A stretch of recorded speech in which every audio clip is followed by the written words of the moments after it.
Super 6 super hit అని చెప్పేసి మేము ముందుగానే చెప్పాం. వీటి మీద అవహేళన చేసినటువంటి పరిస్థితి మీరు చూశారు. మేము తల్లికి వందనం ఇస్తామని చెప్పాం. జగన్మోహన్ రెడ్డి అమ్మకు వడిస్తాం, ఎంతమంది పిల్లలుంటే అంతమందికి ఇస్తామని చెప్పాడు. అధికారంలోకి వచ్చిన తర్వాత ఇద్దరికే ఇస్తామన్నాడు.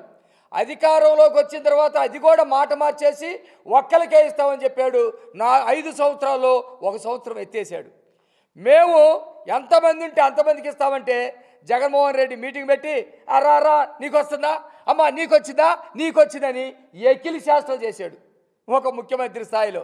ఆ ఎకిలి శాస్త్రాలకి సమాధానంగా చంద్రబాబు నాయుడు గారు తల్లికి వందనం పేరుతోటి ప్రతి పిల్లవాడికి ఇంట్లో ఒకళ్ళుంటే 15,000, ఇద్దరుంటే 30,000, ముగ్గురుంటే 45,000, 60,000, 70,000 రూపాయలు తీసుకున్నటువంటి కుటుంబాలు కూడా ఆంధ్రప్రదేశ్లో ఉన్నాయి.